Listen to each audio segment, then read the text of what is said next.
400 టన్నుల మహావిష్ణువు ప్రత్యేకతలు ఇవి. పొరుగున ఉన్న తమిళనాడు, కర్ణాటక రాష్ట్రాలు అతిపెద్ద ఆధ్యాత్మిక క్రతువులో భాగం పంచుకుంటున్నాయి. సుమారు 400 టన్నుల భారీ మహా విగ్రహాన్ని సురక్షితంగా తరలించేందుకు 60 రోజుల ప్రణాళికను సిద్ధం చేసుకుని ఇరు రాష్ట్రాలకు చెందిన పోలీసులు, అధికారులు ఏర్పాట్లు చేశారు. ఇందుకోసం కేంద్ర రాష్ట్ర ప్రభుత్వాల అనుమతులు సైతం తీసుకున్నారు. బెంగళూరులోని ఈజీపురలో 60 ఏళ్ల క్రితం నిర్మించిన శ్రీ కోదండ రామస్వామి ఆలయంలో ప్రతిష్ఠించేందుకు సిద్ధం చేసిన విశ్వరూప మహావిష్ణువు విగ్రహ తరలింపునకు సంబంధించినది ఈ ప్రక్రియ.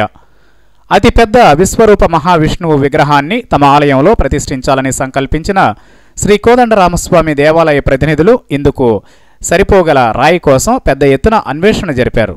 ఈ క్రమంలో వారికి తమిళనాడు రాష్ట్రం తిరువణ్ణామలై జిల్లా వందవాసి సమీపంలోని కొరకోట గ్రామంలో అనువైన రాయి దొరికింది. అత్యాధునిక పరికరాలను ఉపయోగించి 400 టన్నుల బరువైన రాతిని కత్తిరించి విశ్వరూప శ్రీ మహావిష్ణు విగ్రహం చెక్కించేందుకు నిర్ణయించారు. ఈ క్రమంలో దాదాపు 3 ఏళ్ల పాటు సాగిన క్రతువు తాజాగా ముగిసింది.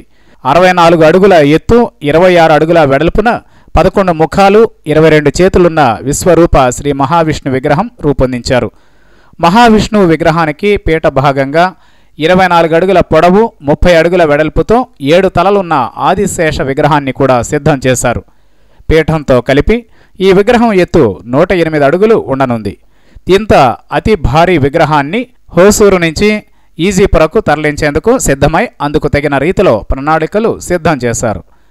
ఈజీపురకు ఇంత భారీ రూపాన్ని తరలించేందుకు 160 చక్రాలున్న భారీ వాహనాన్ని సిద్ధం చేసుకున్నారు.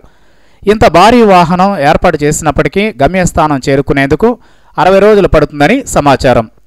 ఎందుకంటే సకల జాగ్రత్తలతో తరలింపును చేపడుతున్నారు. రోజుకు 5 కిలోమీటర్లు, అందులోనూ రాత్రి వేళల్లో మాత్రమే ప్రయాణించేలా ఏర్పాటు చేశారు. కాగా మహావిష్ణువును దర్శించుకునేందుకు, స్వాగతం పలికేందుకు ఈ 2 రాష్ట్రాల్లోని ప్రజలు సిద్ధం అవుతున్నారు. మరోవైపు విగ్రహం ఆలయానికి చేరిన అనంతరం 400 టన్నుల బరువున్న మహావిష్ణు విగ్రహానికి 230 టన్నుల బరువైన ఆదిశేష విగ్రహాన్ని బెంగళూరులోని ఆలయంలో కళాకారులు అమర్చనున్నారు.